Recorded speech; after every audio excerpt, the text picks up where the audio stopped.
எந்த இன்வெஸ்ட்மெண்ட்டில் நமக்கு அதிகமான லாபம் வரும், எந்த இன்வெஸ்ட்மெண்ட்டில் நமக்கு கம்மியான லாபம் வரும் ஆனால் சேஃபாக இருக்கும் அப்படின்ற டீட்டெயில்டான விஷயம் நமக்கு தெரிஞ்சிச்சு அப்படின்னா நம்ம தெளிவான ஒரு முடிவு எடுக்க முடியும், சேஃபாக இன்வெஸ்ட் பண்ணவும் முடியும். ஸோ இன்றைக்கி இந்த வீடியோவில் நம்ம என்ன பண்ண போகிறோம் கேட்டிங்கன்னா, கடந்த 24 வருஷமாக நம்ம ஒரு 4 வகையான முதலீடுகளை செஞ்சுட்டு இருந்தோம் அப்படின்னா இந்த ஜனவரி 2025 அந்த முதலீடுகள் எவ்வளோ நமக்கு லாபம் கொடுத்துருக்கும் அப்படின்றது தான் டீட்டெயில்டாக பார்க்க போகிறோம். வாங்க வீடியோவை பார்க்கலாம். நான் உங்கள் திருமேனி. ஜனவரி 1, 2000 ஒரு கிராம் 24 கேரட் கோல்டு 440 ரூபாய்க்கு விற்றுட்டு இருந்தாங்க. அதே ஜனவரி 1, 2025 ஒரு கிராம் 24 கேரட் கோல்டு 7833 ரூபாய்க்கு விற்கப்பட்டுருக்கு.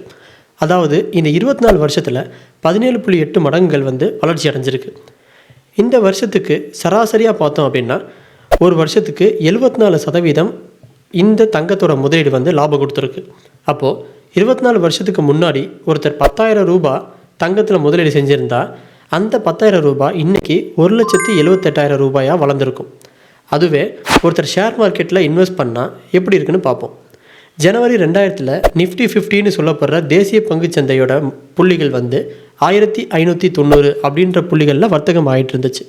இன்றைக்கி ஜனவரி 2025 24,000 புள்ளிகளாக வர்த்தகம் ஆகிட்டு இருக்குது. ஸோ கிட்டத்தட்ட 15.1 மடங்குகள் இந்த 24 வருஷத்தில் இந்த பங்குச்சந்தை மூலிமா மட்டும் வளர்ச்சி அடைஞ்சிருக்கு. சராசரியாக ஒரு வருஷத்துக்கு பார்த்தோம் அப்படின்னா 63% இந்த பங்குச்சந்தை முதலீடு வளர்ச்சி அடைஞ்சிருக்கு. அப்போது ஜனவரி 2000 ஒருத்தர் 10,000 ரூபா முதலீடு செஞ்சுருந்தா அந்த முதலீடு இன்றைக்கி 1,51,000 ரூபாயாக வளர்ச்சி அடைஞ்சிருக்கும். இதுவே பேங்க்கில் எஃப்டியில் அதாவது ஃபிக்ஸட் டெபாசிட்டில் பார்த்தோன்னா ஜனவரி 2000 அதிகபட்சம் 9% வரையும் வட்டிகள் கொடுத்துட்டு இருந்தாங்க. இப்போது ஜனவரி 2025 8% வரையும் அதிகபட்சம் வட்டி கொடுத்துக்கிட்டு இருக்காங்க.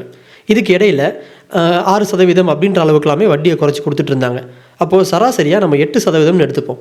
8% வட்டின்னு எடுத்துக்கிட்டாலுமே கூட்டு வட்டி முறையில் இந்த 24 வருஷத்தில் நாம் செஞ்ச 10,000 ரூபாய் முதலீடு இப்போது 63,411 ரூபாயாக இருந்திருக்கும்.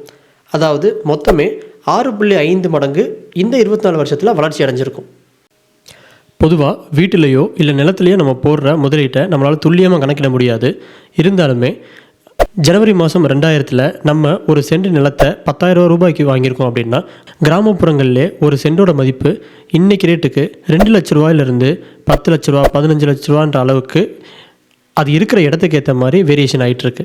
தோராயமாக நம்ம 15 மடங்கு இந்த நிலத்தில் போட்ட பணத்தோட மதிப்பு வளர்ச்சி அடைஞ்சிருக்கு அப்படின்னு வச்சுக்கிட்டாலுமே இன்றைக்கி ரேட்டுக்கு நம்ம போட்ட 10,000 ரூபா அப்படின்ற இடத்தோட மதிப்பு 1,50,000 ரூபாயாக இருந்திருக்கு. இப்போ நம்ம பார்த்த இந்த 4 வகையான முதலீடுகளையும் நம்ம ஒப்பிட்டு பார்க்கலாம் அப்படின்னு நினைக்கும்போது தங்கத்தில் நமக்கு 17.8 மடங்குகள் வருவாய் கொடுத்தாலும் அன்றைக்கி அந்த 10,000 ரூபாய் வச்சு நம்மளால் ஒரு இன்ஜினியரிங் கோர்ஸையோ இல்லை ஒரு கல்யாணத்தையோ நல்லா கிராண்டாக நடத்திட முடியும். ஆனால் இன்றைக்கி க்ரோத்தான இந்த 1,78,000 ரூபா வச்சு நம்மளால் ஒரு கல்யாணத்தை நல்லபடியாக நடத்த முடியுமா அப்படின்னு கேட்டால் அது கேள்விக்குறி தான். ஒரு 4 வருஷத்துக்கான இன்ஜினியரிங் கோர்ஸை செல்ஃப் ஃபைனான்ஸ் கோர்ஸை கம்ப்ளீட் பண்ண முடியுமா அப்படின்னா அது முடியாது. ஸோ இதுதாங்க இந்த பணவீக்கம் அப்படின்றது. ஸோ இந்தியாவில் இப்போது 6.5 அப்படின்ற அளவில் இந்த பணவீக்கம் இருந்துகிட்ருக்கு. அப்படின்னா ஒவ்வொரு வருஷமும் நம்ம ஒரு பொருளுக்கு கொடுக்க வேண்டிய தொகையை காட்டிலும் அதுக்கு அடுத்த வருஷம் 6.5 ரூபா எக்ஸ்ட்ரா கொடுக்கணும். போன வருஷம் 100 ரூபாய்க்கு ஒரு பொருளை வாங்கியிருக்கோம் அப்படின்னா இந்த வருஷம் அதே பொருளை வாங்குறதுக்கு 106 ரூபா 50 பைசா செலவு பண்ணணும். இதே அதுக்கு அடுத்த வருஷம் 113 ரூபா செலவு பண்ணால் தான் 2 வருஷத்துக்கு முன்னாடி 100 ரூபா இருந்த பொருளோட மதிப்பையே நம்மளால் சமன் செய்ய முடியும். அப்போது எந்த பொருளை நம்ம முதலீடு செஞ்சுருந்தாலுமே அந்த முதலீடு நமக்கு கொடுத்துருக்க வருவாய் அப்படின்றது இந்த இன்ஃப்ளேஷனை கழிச்சது போக மிச்ச வருவாய் தான் நம்மளுடைய உண்மையான ரிட்டர்ன்ஸ் அப்படின்றது. ஸோ இந்த ரிட்டர்ன்ஸை நம்ம அதிகப்படுத்தணும் அப்படின்னா நம்மளுடைய முதலீடுகளை நம்ம தேர்ந்தெடுத்து இன்வெஸ்ட் பண்ணணும். அப்படி தேர்ந்தெடுத்து டைவர்சிஃபை பண்ணி இன்வெஸ்ட் பண்ணுறதுனால நம்ம முதலீடுகள் பெருகிறதுக்கும் அதிக வாய்ப்புகள் இருக்குது. நிலையாக நமக்கு வருமானம் வர்றதுக்கான வாய்ப்புகளும் அதிகமாக இருக்குது. நம்ம எதில் இன்வெஸ்ட் பண்ணுறோம் அப்படின்றது மட்டும் விஷயம் கிடையாது, நம்ம எப்படி புத்திசாலித்தனமாக இன்வெஸ்ட் பண்ணுறோம் அப்படின்றது தான் இங்கே ரொம்ப முக்கியமே. ஸோ நம்மளுடைய பணத்தை எப்பயுமே டைவர்சிஃபை பண்ணி பல இன்ஸ்ட்ருமெண்ட்டில் இன்வெஸ்ட் பண்ணும்போது நமக்கு ஒரு நல்ல ரிட்டர்ன்ஸ் கிடைக்கிறதுக்கான வாய்ப்புகள் இருக்குது.